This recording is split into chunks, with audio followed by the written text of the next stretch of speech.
situation is obviously known coach for a long time, and when it became that decision, you know, to come with or not, I always told him, like, well, where we're going, because if he was going somewhere, I'm going somewhere too. Yeah. So, it was good though. He, you know, obviously he asked, is, you know, this is a job that we'd be interested in coming, and for me, you know, that's one guy that I've trusted the most and helped me with my career, and so I knew it was a no-brainer for me. Yeah. Anything to add, Josh? Yeah, you know, I don't have quite as long a relationship with Coach McCollum as Bryston does, but you know, after working for Coach for 1 year and the success that we had at Drake, you know, that coupled with the Iowa job, to me, you know, I grew up an Iowa fan. I was born in the state here in Oskaloosa, and it was really a no-brainer for me and my family to come be a part of it in Iowa City. You bet. Scott, go ahead. Yeah, I guess one of the things, I mean, that last year you guys dealt with a tremendous season. I mean, you had to basically do a whole rebuild after, you know, some movement there. How were you guys able to compartmentalize everything when you came to March and you're in the tournament and then the rumors are swirling?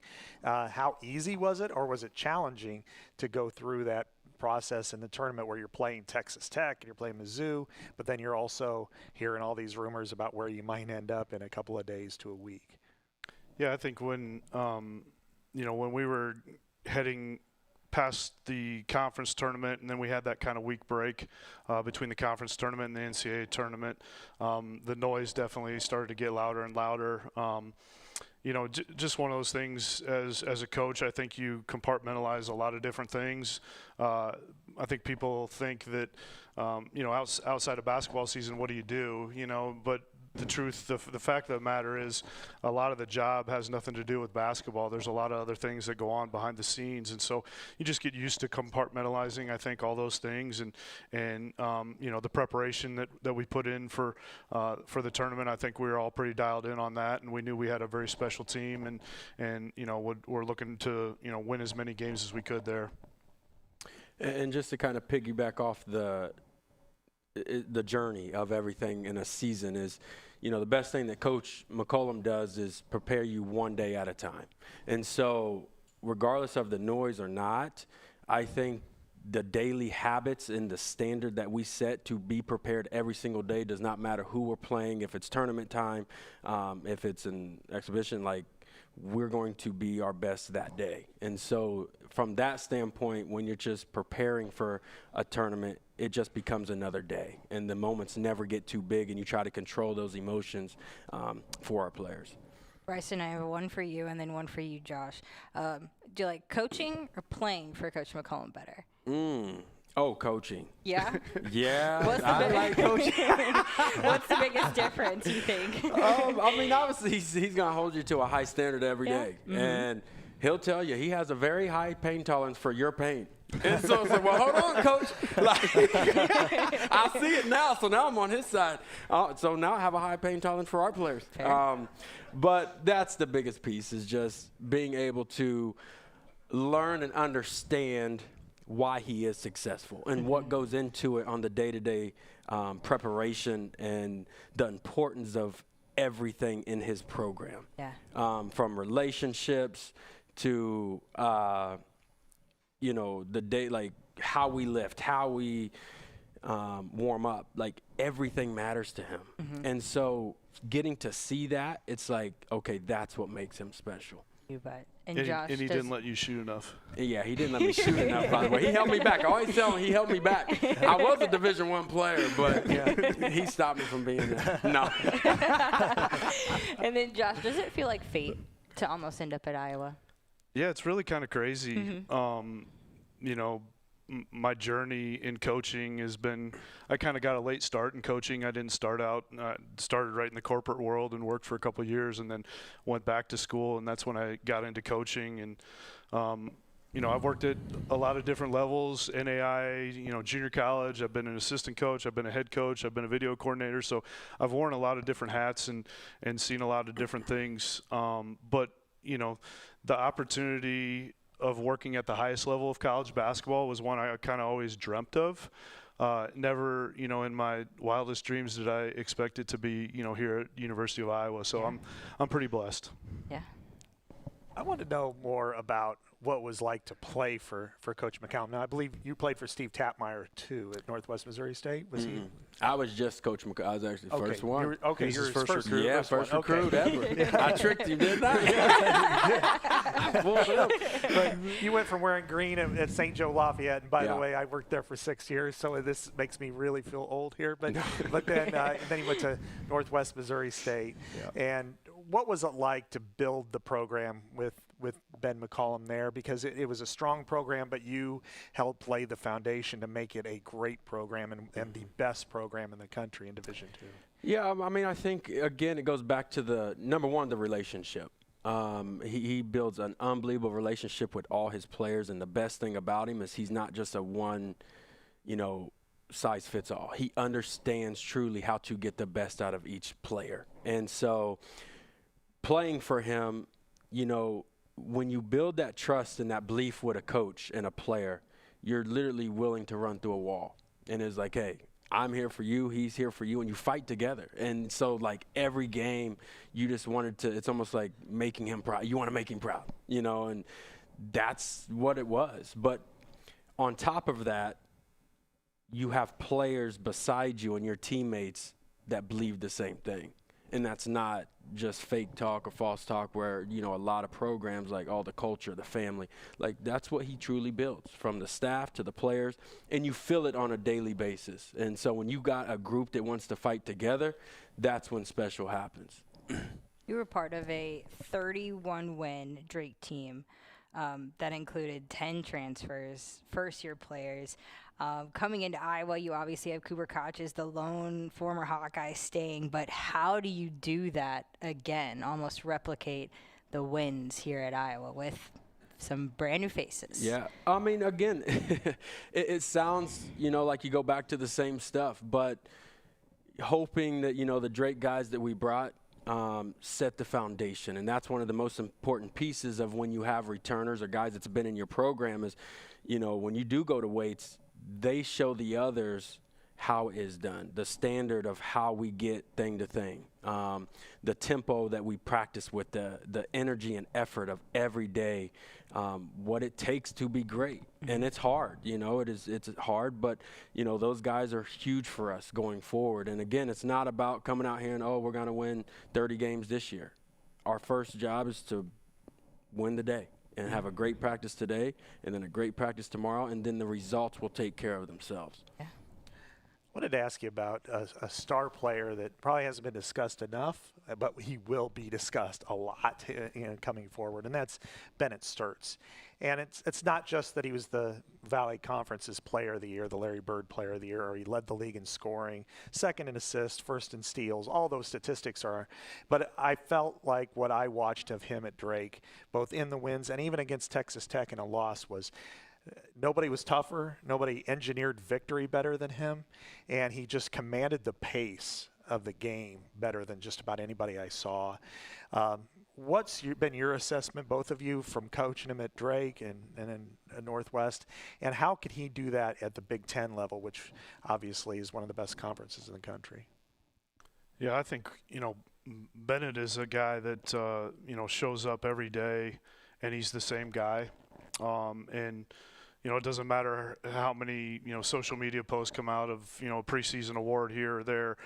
He shows up and he continues to be the same guy every single day. So I think he's extremely humble. He's extremely hardworking. He's the type of guy that the rest of our team likes to play with. He's really a pass-first guy that, ends up scoring because we needed him to score last year, and he'll do a lot of the same, I think, this year for us as well. But, I think he's played at a really high level now, and he's grown in his confidence playing at that level last year. This will be another step for him, but I fully expect him to be up for the challenge. Yeah, I mean, I think that's it. The confidence piece in Bennett is probably the biggest growth that I have seen with him. And coming from a Division II, player, and he was second team All-League at Division II, to going the following year and winning every award in the mid-major level. And then the following year, 9 months later, it's like, you're a big season or a Big Ten preseason Player of the Year, tournament team, all this stuff. Like, And for him, I think just understanding when he went out to the Chris Paul camp, he got invited. So you're playing versus some of the top kids in the country. He realized that, oh, okay, I can play with these guys. Because you do question that, I'm sure, as a player, coming from Division II level. And so I think that gave him a lot of confidence. I think, his greatest strength is, like you said, he plays at his pace that he wants to play with, and he controls the game. So, yeah, we'll talk more Iowa men's hoops when we come back.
All right, welcome back into On Iowa Live here at the Pickle Palace. We are talking Iowa men's hoops. We have Bryston Williams and Josh Sash with us, as well as Scott Dochterman. Wanted to just chat more about what this team is kind of molding into. Are we still kind of preaching that defense first? Or, maybe there's some more opportunities this year with shooting on the perimeter. Obviously, when you add a guy like Brennan Hassan, I saw him at one of your open media practices, and he could not miss. So that was really fun to watch. But is it still defense first? I'm going to tell you right now, as long as Ben McCollum is the coach, it will always be defense first. You got it.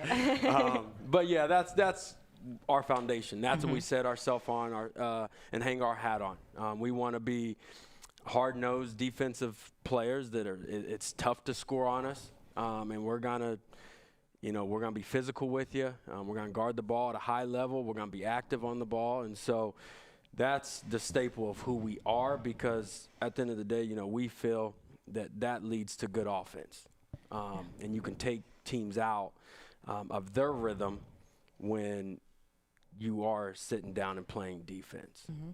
Yeah. Yeah, I think, just to add to what Bryson said, just, playing complementary basketball. I think the offense and defense that we play have to complement each other. And so, defensively, doing the things that we know we need to do to be successful. We're going to be all the things that he talked about. We're going to be extremely disciplined. And, it's not just one guy playing one-on-one defense. It's a team defense, and we make an effort every day to continue to improve in that area. Yeah. Well, it's kind of funny because, in a different sport in 1979 when Hayden Fry had everybody kind of move in motion for the first time on the field, everybody gave him a standing ovation because it's something different. I think that's probably going to be the case when they see you lock in on defense. It's like, wow, they actually play defense here. But one player I did want to ask about, a newcomer from Robert Morris, is Alvaro Fugares. And he was the Horizon League Player of the Year, 14 points a game, 9 rebounds, has all the statistics you want, 41% from 3. And just so happens you guys are playing Robert Morris in the season opener.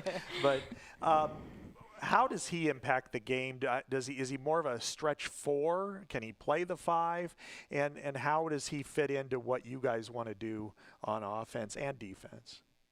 I think he can play, several different positions. He's very versatile.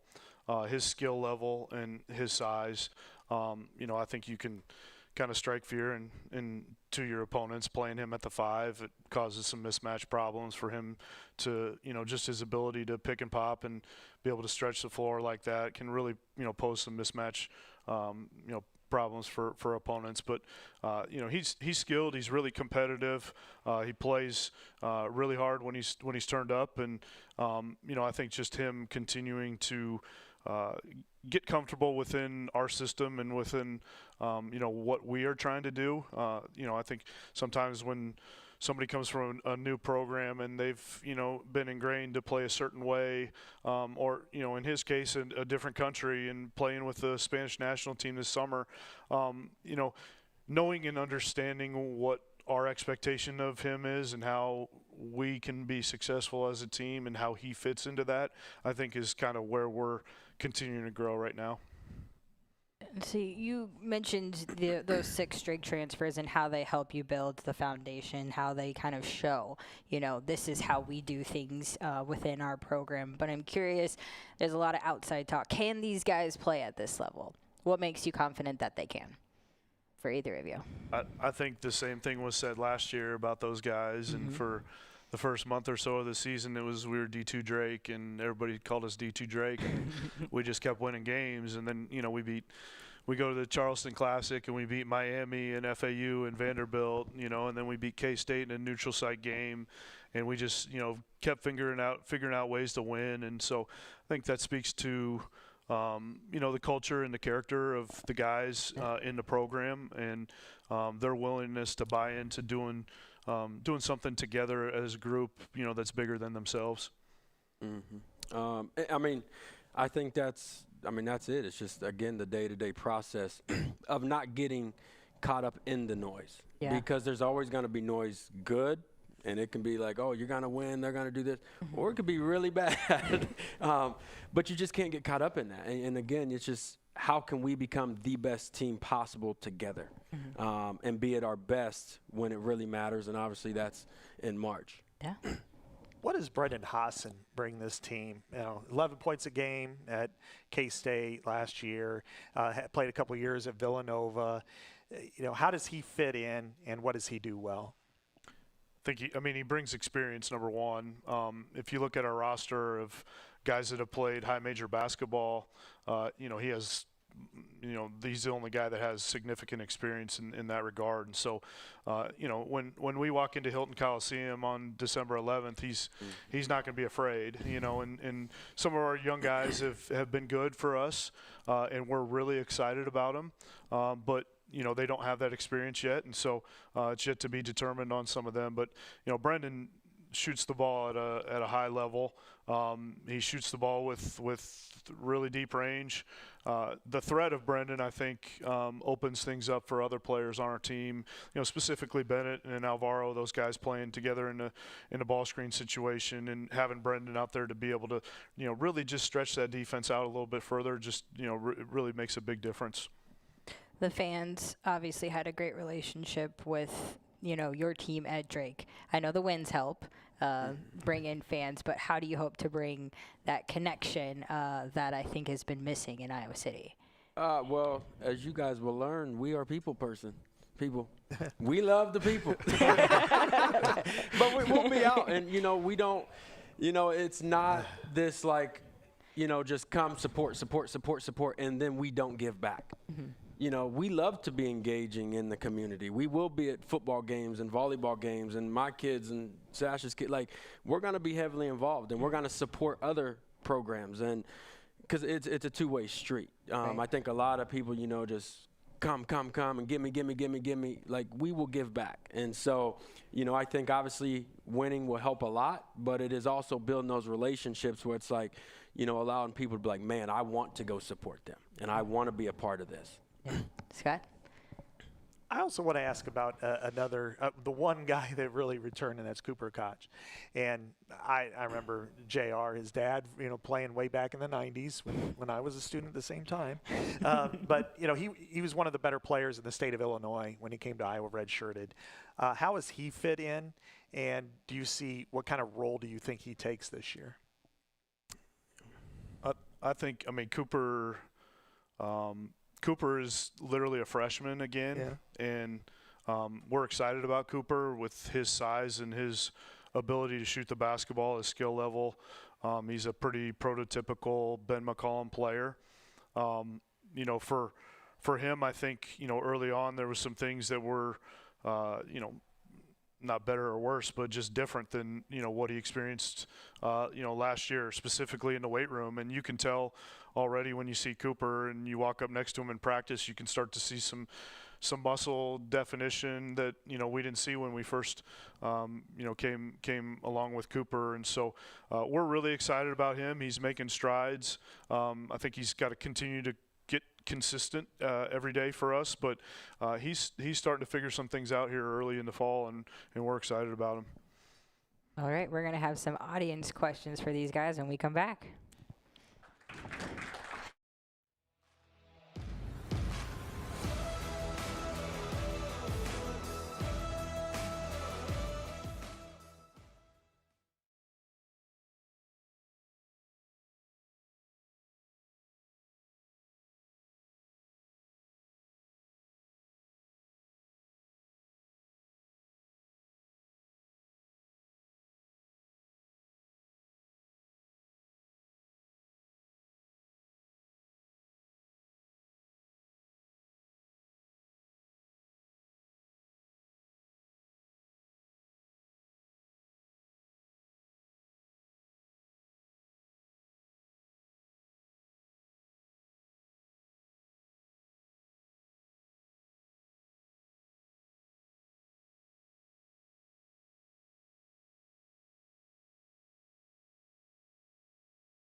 All right, welcome back into On Iowa Live. We are talking Iowa men's basketball. We're going to go to some audience questions.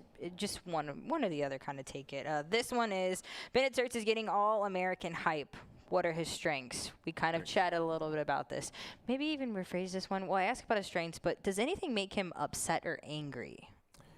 Ooh. This is the thing about Bennett. Okay. His strength is his IQ. He's a very smart player. That's why he plays at the pace he does. And so you can't really speed him up. But he's not a crazy emotional vocal guy. Yeah. So he's one of your most best competitors. Mm-hmm. But when someone else messes up, he knows who's messing up or what's happening, but he won't go tell them or something. He just gets mad and he holds it in. And it's just like, Bennett, say something to him. Right. But he's such a good guy. It's like, well, I don't want him mad at me. Type stuff. It's like, but no, when you're right. That's his strength, is his IQ of his game. And just he's so smart. He can make every play. He plays it looks like he's not really trying at times, but it's like he's actually playing hard. That's just him being really smart. You bet. Another one, kind of touched on this too. A lot of people saying players' success at the Drake level struggle to be successful in the Big Ten. How do you respond to that? You guys were actually picked eighth in the Big Ten. Maybe even kind of phrase it to that. What did that mean to know that you do have your doubters, but then you also have people saying, "Oh, this team could finish in the top half of this conference."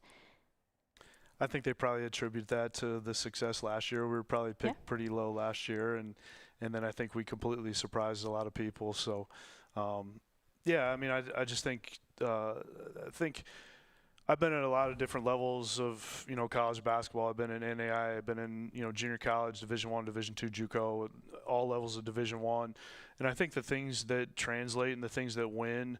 I think we have guys that have those things, and so guys that are in today's day and age of college basketball, guys that are, committed to the group and the success of the group over their individual accolades. I think, those teams right away have a chance to win a lot of games and be special.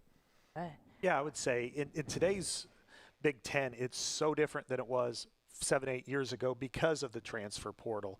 We saw it last year with Michigan, where Michigan went from last place by 4 games in the Big Ten to winning the Big Ten tournament and I think finishing second in the regular season. So it's not a real strange scenario for a team that's well coached, which you guys obviously are, to have the players that you're bringing in to mold them, put them together, and put them in a position to have great success in year one. Whereas 7-8 years ago, it would have said, it's going to take a couple of years for you to put this all together. So I think I actually would have picked you a little bit higher than 8th myself. Hey, appreciate there you go. Last audience question. For people who have not seen the team play, what can they look forward to seeing?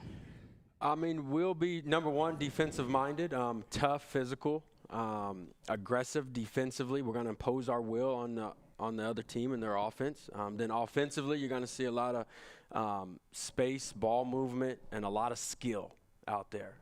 We, like Coach talked about, with putting Al at the 5, Alvaro at the 5. We can have lineups where there's 5 dudes that can pass, dribble, and shoot. And so there will be some matchup problems for the opposing teams as well, when there is a lot of question, like, how you gonna guard a big guy? How you gonna?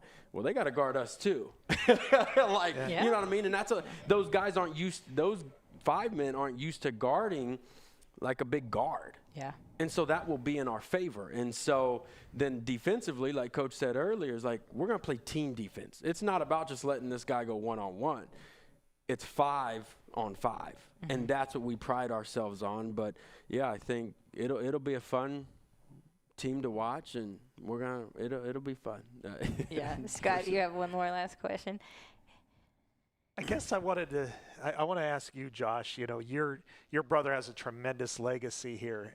Tyler was one of the most exciting players I've covered in 20 years.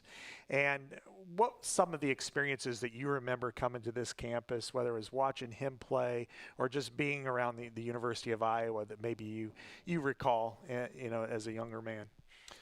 Yeah, I have a sister as well that's 2 years younger than me, and then Tyler was, 8 years younger than me. And so we were kind of at a stage in our life when Tyler was playing that, we were off living our own lives and doing our own things. And so the thing that stands out most to me is just Tyler's playing football at the University of Iowa gave our family the opportunity to come together a lot on Saturdays and really enjoy, being a part of, each other's lives. And Tyler used to always say, man, you guys get to have all the fun and I'm doing all the hard work. So, but, just special, memories that I have.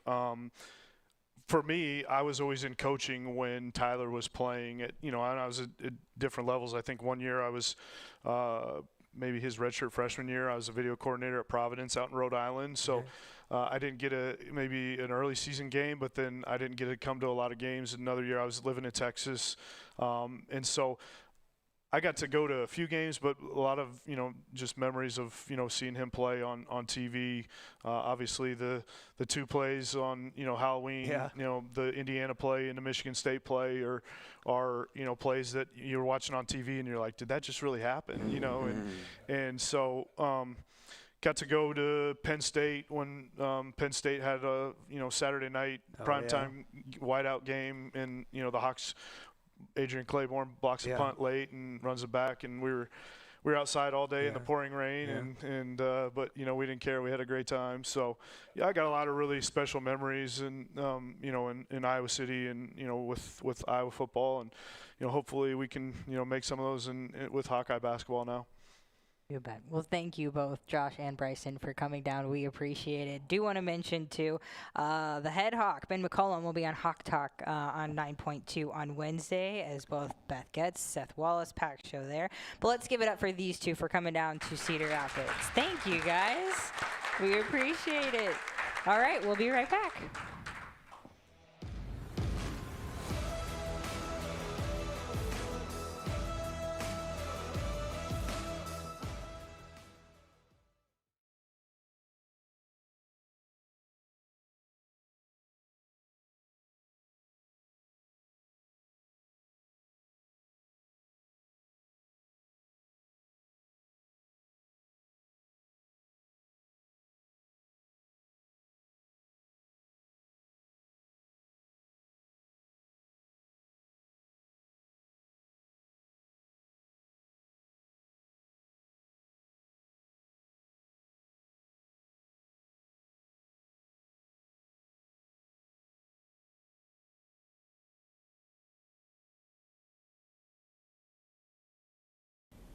Welcome back. We're joined by Andy from Ability Physical Therapy and Elite Fitness.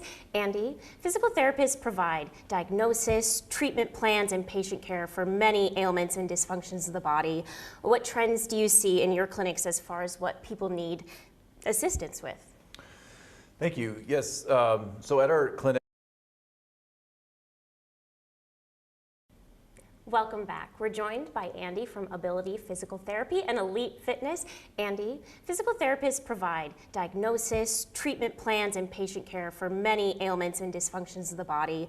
What trends do you see in your clinics as far as what people need assistance with?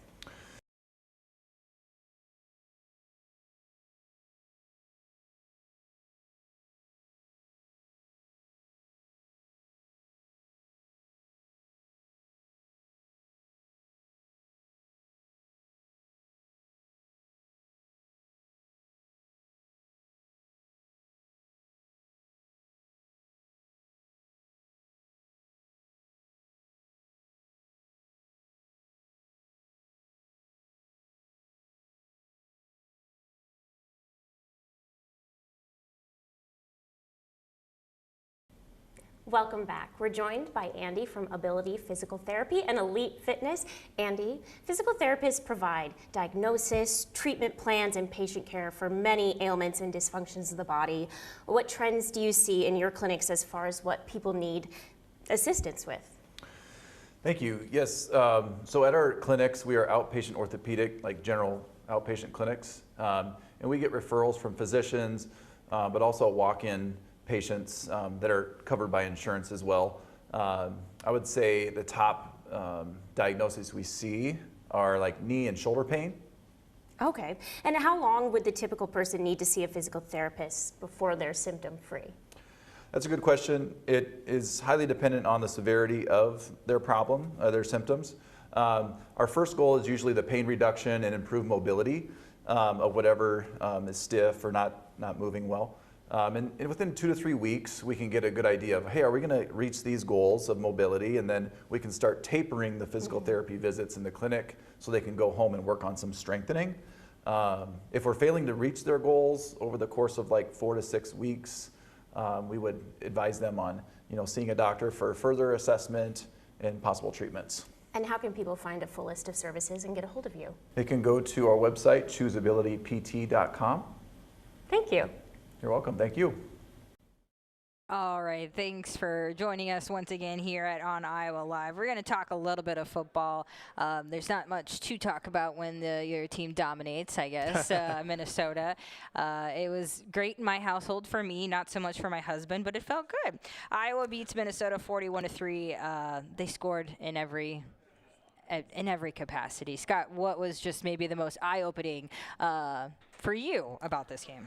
This was a true bludgeoning. I mean, and it's happened a few times I've seen in the past, and this was one where from the get-go, Iowa just lit into Minnesota and was relentless. But I'd have to say if there was one thing that stood out, it was probably the defense. I mean, giving up only 133 yards, that was something to behold. In fact, you could say the only field goal the Gophers got was because there were 3 Iowa defensive penalties, including 2 personal fouls. If it wasn't for that, you're looking at a skunk. But I think in every single way they scored touchdowns, whether it was Lutmer's interception, they finally got that pick six. You finally got their first touchdown pass in Big Ten play. Another punt return for Caden Weegan, who I think's got probably 2 or 3 more in the tank this year, I suppose. But in every facet, that was as complete of a game as you can ask for. And even in the second half, it felt like they just took the air out of the ball and decided, let's just get this game over with. Well, you mentioned the defense. I do think that was a highlight. Poor Goldie there. But Mark Gronowski seems to be on the up and up in regards to the injury. I thought I could see that on the sidelines in this game, that the comfortability was there. Seems like it's not bugging him noticeably, you would say. Yeah, I mean, I think it's one of those injuries that's just going to continue, but every football player goes through hurts. I mean, they all lie and say they're fine, which most normal people would not be fine. But in his case, he's playing with it, and he's playing well with it. And I think having this week off is going to be helpful for him, to maybe get off his feet and do a little more rehab to it and get it looser for what we know is going to be one of the bigger games we've seen in recent memory at Kinnick Stadium. Yeah, well, you alluded to it. How big does this make now, Iowa, Oregon, not this week, but the next week? A friend of mine asked me that earlier today, and I think that I would put it the Penn State-Iowa game from 2021, which was 3 versus 4, is somewhat bigger, but really, when you get into this stage of the season, there hasn't been one this big for a long time, because when you're talking about playoff potential games, that this is something that dwarfs anything that we saw even 2 and 4 years ago when they went to the Big Ten championship game. And I fully expect Iowa to be ranked fairly decently by the selection committee when their rankings come out next week. Unfortunately, the coaches and my media brethren decided not to rank Iowa, which I think they need to pay better attention to the sport, because this is a top 20 team for sure. Let's take some audience questions. This one from Eugene said, we saw what RVZ brings to the passing game. Will his role grow now that he's healthy? I think absolutely. For sure. He's a bona fide X-receiver, a guy who can win one-on-one matchups. He's tall. He can adjust against single coverage. He's their one true big threat, because the tight end production struggled with a lot of injuries. So I think he's somebody who's definitely going to be a valued asset as a receiver this year. And then from Walt, with Iowa's pass prolific defenses, Kirk's now putting the offense on the field first with the coin flip. I know people have kind of noticed that. Is this evidence of his confidence in Lester's play calling? He's done this his whole career, and it's driven me crazy because I'm the other way around. I would much rather defer. But now he's stubborn about it. He knows people are asking questions about it, so he's saying, I'm going to lean into it. It certainly worked the other day. Right. And I think there's some strategy to it that does pay off, but he'll just keep leaning into it, and we'll just have to live with the consequences, I suppose. He did mention that his goal is to start fast. He finally did that. Finally, they executed it. All right, let's do our pick'ems for this week. No Iowa, so going to Iowa State and Arizona State. You and I went Arizona State. Jack and Colin went Iowa State. What was your reasoning for Arizona State? Well, they've lost 3 in a row, and I picked them, I think, all 3 times, and so I got to change something up, which means this will be the week that they actually win. I think that, Iowa State still has the guts of a pretty good team. They're struggling. They've got some injuries on defense that's really hurting them, but and I think Arizona State's capable of taking control there. But I expect this to be a really close game and probably a highly emotional one, considering the stakes in last year's matchup. I'm with you. I didn't pick Iowa State last week, but at the same time, a little surprised with how BYU kind of came back and got into that one. Then UNI, Illinois State. Jack is the lone UNI-er. Everyone else picked Illinois State. UNI's banged up. They are banged up. They've got a lot of injuries out there. Also heard that they're probably going to be switching quarterbacks this week as well, so that's why I went Illinois State. Do you want to add? I just have to see it to really pick them yet. Right. I mean, since there's something at stake, right? Yeah. And then Cincinnati, Utah is our other game that we went with. Everyone went Utah. I thought I could get an upset, but no. It's a really good game. I mean, the one thing about the Big 12, it is really fun. And there are a lot of teams that are good and they can beat one another. And this is one of those cases. I mean, Cincinnati's had a phenomenal year thus far. Yes. But going to Utah is a challenge that most teams don't do well. And I would expect that to be a really tough grind for them. And so I would go with Utah. Yeah, I'm same. It's in Utah as well. And then our last one, Oklahoma, Tennessee.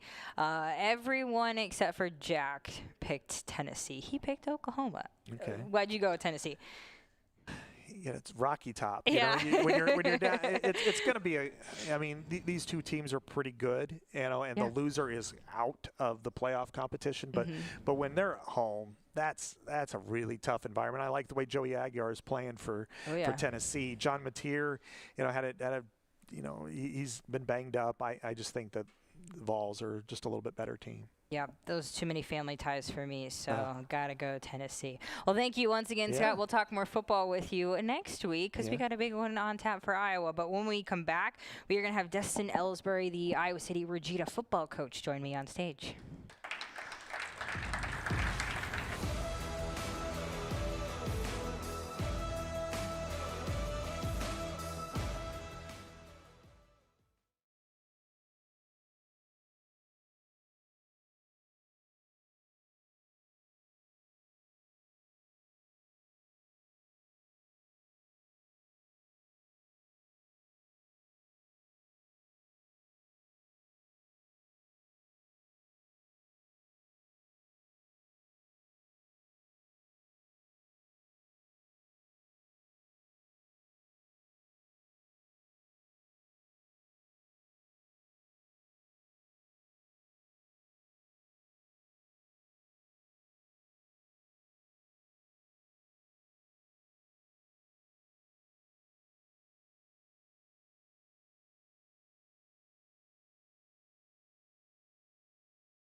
All right, welcome back into OnIowa Live here at the Pickle Palace. There they are, Iowa City Regina. You can hear them in the back.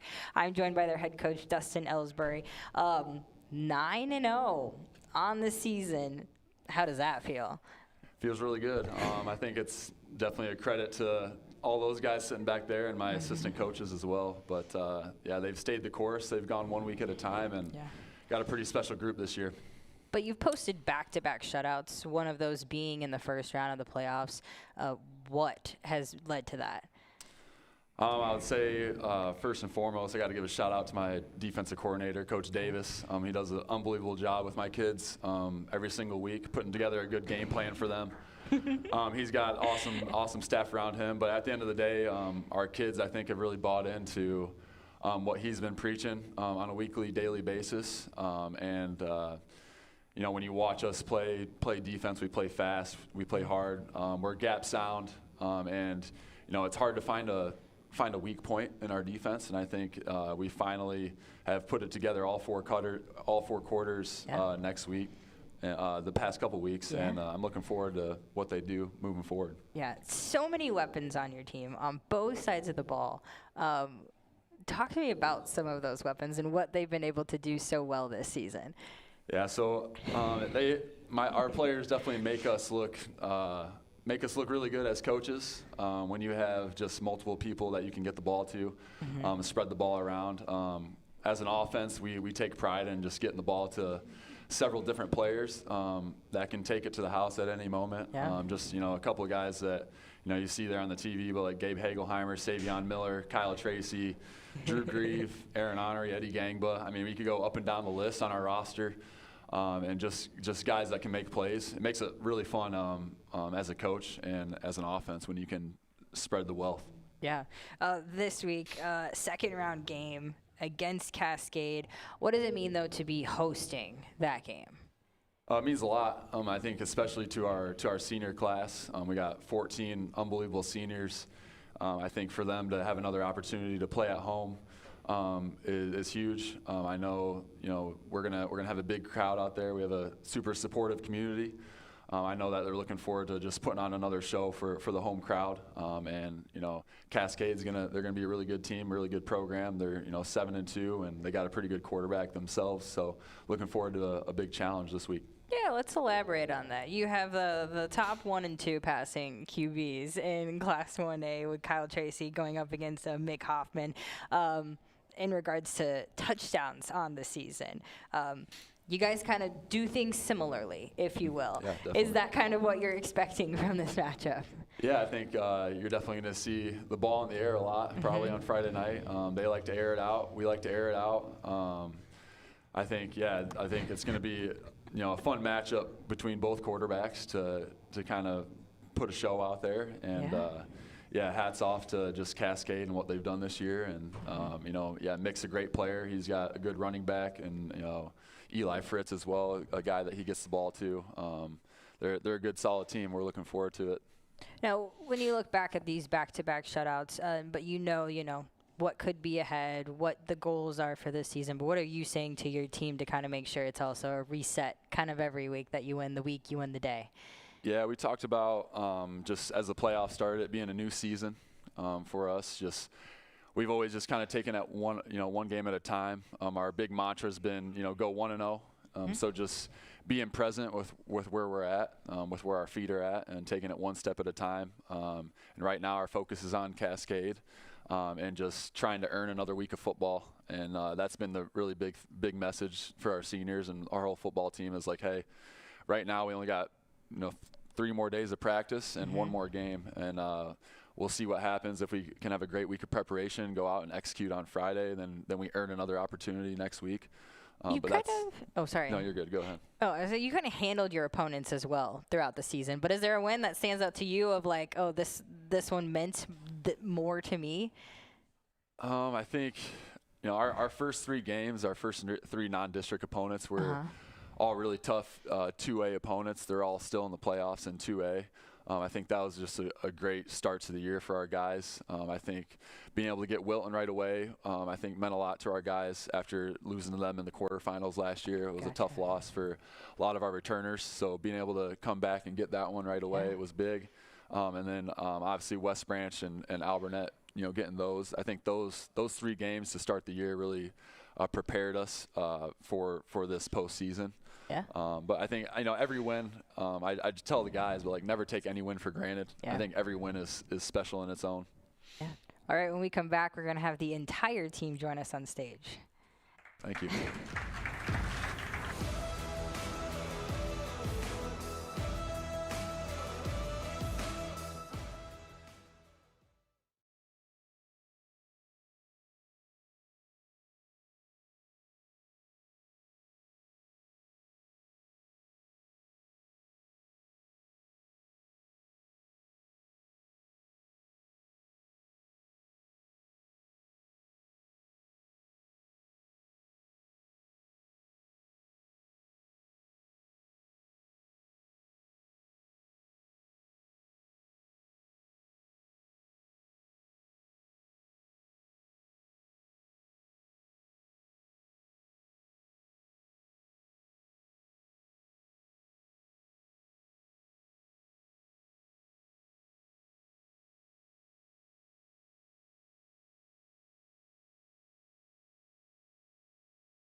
All right, welcome back in. We are joined by the entire varsity team of Iowa City Regina, their football team. Let's introduce who's on the mic. We'll start with you right there. Who are you? My name is Kyle Tracy. Beautiful. And you are?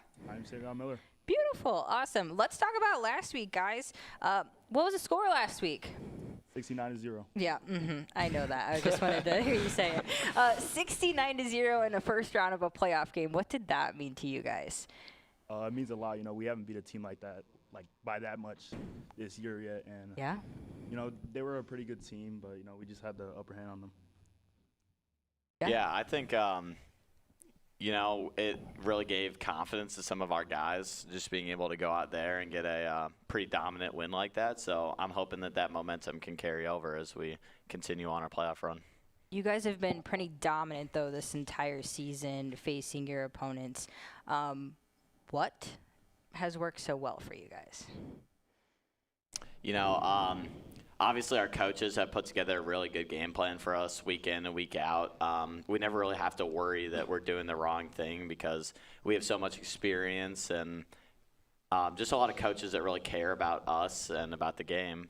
And really I feel like we've been clicking on all ends of the game. Special teams, offense, defense, I feel like has worked really well this season. Yeah. Let's do something fun. I know you guys, some of you probably play both sides, but you have to pick a side, offense, defense. Which one is better? Raise your hand if you think it's the offense. Raise your hand if you think it's the defense. All right. That's what I like to see. All right, so now that the team has decided, why is the defense, I know you guys didn't agree with it, but why do you think your defense has been so solid this year? What have they done well? We work really hard in practice, and of course our coaches they work us hard at practice, and we progressively get better every single week at defense. So that's really helping. Coach was mentioning too those non-conference games and how they kind of helped prepare you for your season. What did you learn, maybe just about that non-conference portion of your slate, about this team and what you guys could do, down the road? Those are our first 2 games were against some really tough opponents. I believe that they're all ranked in 2A. They're all still in the playoffs. So that really it kind of exposed what we needed to do better as a team. Yeah. When you're playing tougher opponents, that shows what your weaknesses are and what you can learn from them. So it really helped us to learn what we needed to practice and how we needed to practice. Is 9-0 right now where you thought this team would be? Yes. Yeah? Why is that? We have a lot of returning guys from last year, Yeah. a lot of talent, and a lot of guys that have just been working really hard throughout the whole offseason. So I had no reason not to be confident in my guys. But now that you enter the postseason, though, nothing is guaranteed. Coach is just saying, you have your 3 days of practice. What are you guys saying amongst each other as a team to make sure you're focused, but then also know, too, that this could be the last 3 days, but you want it to extend longer? I've been playing with these seniors for a long time. It would suck for them to have their season ended early, and I just want to keep on playing for them each week and make sure we can get them to the state championship, hopefully. Yeah. Anything you guys are saying amongst the team right now to stay Yeah, focused? something that I've been saying to the team, and I texted a bunch of them the morning of our last game, is it's win or go home. Yeah. Like, it's real now. If we don't go out there and play our game, it's over. So we need to go out there and perform to the level that we know we can. Yeah. What does it mean to also get another one at home, another game at home this season? It's awesome. I love playing in front of our hometown. There's nothing like Friday nights, and some of these guys will play in college, but as I've heard from my coaches, it's really not the same. Playing around a community that's rallying with you and being able to light up the scoreboard a little bit when you're off, everybody can come and watch you. Yeah. What does that mean to you as well? Playing at home one more time, at least? It feels good. I'm probably going to be playing football in college, but, I still want to make the best of my high school career and, have fun with my guys for one last time. You bet. Looking at Cascade, they kind of look similar to you guys, but what are we saying about them to kind of make sure we're prepared? What challenges do they bring to you guys? Yeah, they're a great team. There's just like Coach L said, they're 7-2. They've played well in a pretty tough district, and their offense as well as their defense has been good this season. So it's really about how we can play as we know we can, because it's never been about the team we're playing. It's about we play ourselves every week. So we need to go out there and perform like we know we can. And Yeah. Last one, what would it mean for this team to get to the Dome? It would mean a lot. We haven't been able to be there since 2020. In the last 2 years, we lost in the quarterfinals, sadly. So we really want to get to the Dome this year. Yeah. It's one game at a time, obviously, because you can't get to the Dome if you don't win this one. So we're really all focused on this game, and then we'll see where it goes from there. But, obviously you always got to keep the end goal in mind, and the Dome is a really cool place to play. It means that you're in the top % of teams in the state, and that would be a cool opportunity if we can take care of business. Absolutely. Well, thank you, everyone, for making the trip. We appreciate it. Best of luck Friday, and we'll see you in the Dome, right? That's right. Thank you so much. See you Appreciate you next having us. week.